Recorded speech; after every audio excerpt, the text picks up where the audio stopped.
Já estamos de volta. Eu converso com o Dr. Messias Elias Neto sobre as doenças inflamatórias intestinais. Dr. Messias, vamos chamar umas imagens para falar um pouquinho mais? Vamos lá. Esta prancha, ela demonstra nitidamente a preferência ou a incidência anatômica da colite ulcerativa e da doença de Crohn. A colite ulcerativa incide principalmente e quase que exclusivamente na parte esquerda do intestino grosso. Uhum. Né? E a doença de Crohn, ela tem um aspecto salteado, ela incide preferencialmente ali onde está escrito ilho terminal, mas ela pode acometer segmentarmente a outras regiões do intestino grosso, colo transverso e o sigmoide, como está determinado naquela prancha ali. Esta é a grande diferença entre a retocolite ulcerativa e a doença de Crohn. Esse aí seria a doença de Crohn. Por quê? Porque o envolvimento do intestino ele se inicia a partir dos vasos sanguíneos, que é aquela parte mediana desse quadrilátero que é o intestino grosso toma o formato, né? A doença começa lá nos vasos sanguíneos, no tecido linfático e vem invadindo o intestino grosso. A retocolite ulcerativa é quase que exclusiva da mucosa intestinal. Uhum. É a grande diferença anatômica. Essa é uma prancha que mostra os gânglios, que são aquelas imagens arredondadas ao lado dos vasos sanguíneos e que vão infartando, vão aumentando de volume e envolvem o ilho terminal e estenosa e ulcera, isquemia o ilho terminal. Né? Na retocolite ulcerativa, a doença é quase que exclusiva da mucosa. E ali aquela pranchinha escura é o aspecto radiológico que a estenose determina. Que estenose seria quando... Aquele afilamento, aquela imagem filiforme da coluna de bário, que é aquela parte branca que o indivíduo ingeriu para bater essa radiografia. Entendi.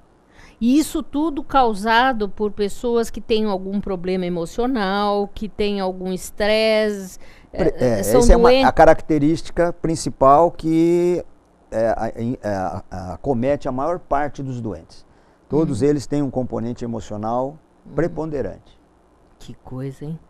E aí está mostrando a região... Aí mostra nesta prancha outras regiões que podem ser acometidas excepcionalmente. Feridas na boca, úlceras no esôfago, o estômago, o intestino delgado, o reto e o ânus. Né? Mas isto é excepcional.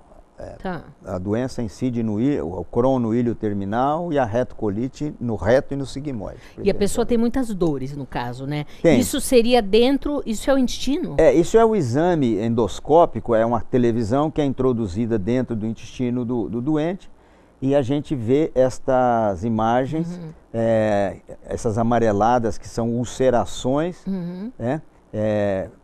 A parte mais avermelhada são exsudação sanguínea, sangramento, que o colonoscopista faz um diagnóstico e ele, além do mais, colhe biópsia com uma pinça que morde a mucosa do intestino, tira fragmentos para fazer a distinção entre Crohn e retocolite ulcerativa. Essas doenças, elas são doenças que são tratadas, são curadas, elas têm cura?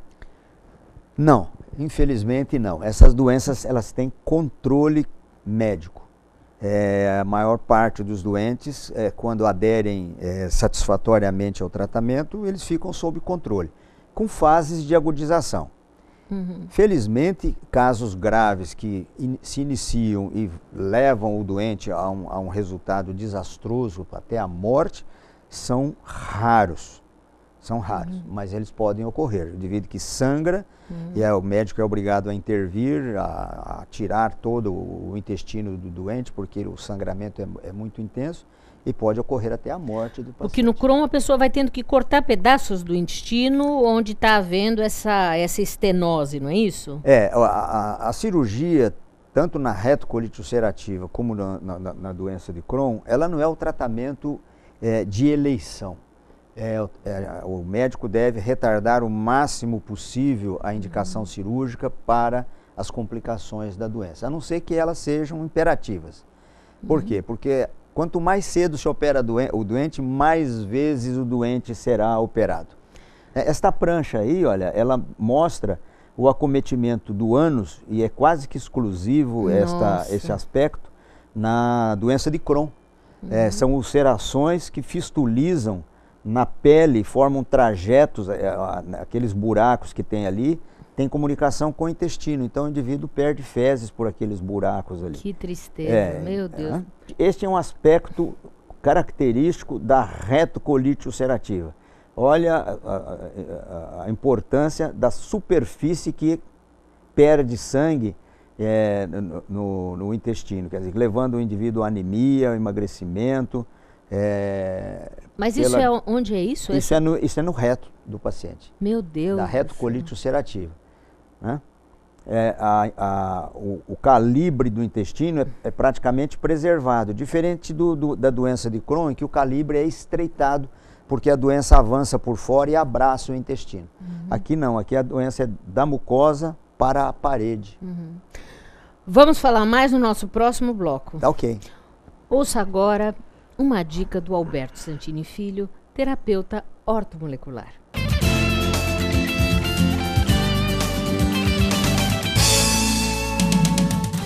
Alberto, nós estamos vivendo um período muito violento, conturbado. A terapia ortomolecular pode ajudar as pessoas neste período? O enfrentar a dificuldade. Eu falo que quando a gente não muda o clima, a gente tem que fortalecer a flor. E o nosso objetivo exatamente é colocar esse adubinho no metabolismo das pessoas para que ela por si só comece a reagir, inclusive à vida. Porque a gente no Brasil nós estamos acostumados a analisar o lado que não se enxerga. Mas nossos pensamentos, nossos sentimentos, nossas emoções, muitas vezes elas ficam atribuladas com as informações do dia a dia. Você vê um caso que teve outro dia no São Bernardo, da menina... Coisa absurda. Aquilo é um absurdo. Então, os pacientes aumentam, para mim, para você, por quê? Porque as pessoas, às vezes, basta um detalhe. Ela já vem com uma predisposição de situações na vida que muitas vezes são conscientes, outras vezes não são conscientes. Sim. E, de repente, um caso desse é o que basta para desencadear um problema emocional muito grande para as pessoas, inclusive, ficarem com medos grandes, inseguranças, para enfrentar a própria vida que ela tem que passar no seu dia a dia. E como é que a ortomolecular pode ajudar? Usando estruturas químicas que produzem um fortalecimento no lado emocional dentro daquela personalidade individualizada da pessoa. Se a pessoa é agitada, se ela é apática, se ela é mental, a gente vai direcionar a cada caso, mas no meio usar estruturas de elementos que ajudam na angústia, diminuir a angústia, a tristeza, a melancolia, medos e inseguranças também. Isso é muito interessante. Tá difícil. Eu falo que hoje, casos de pânico, muitas pessoas não têm consciência. Por que eu tive... às vezes a pessoa sabe, teve um sequestro, um assalto, uma perda, mas às vezes a pessoa nem imagina por que eu estou desse jeito. Mas é tudo isso, são todas essas informações que a gente vê do começo do ano até agora, só catástrofe, não é verdade? Meteoro caindo na Rússia, não sei, o Cabo Bruno, não sei, tem o Cabo Bruno, não, o goleiro Bruno. Sim. E são coisinhas bobas nada, são informações que entram que nem vírus de computador, Sim. Pela nossa memória, instala no nosso aparelho, cria um registro na memória celular, que a gente tem que colocar esses elementos para fazer uma limpeza disso. Até semana que vem. Até semana que vem. Vamos para um rápido intervalo, não saia daí.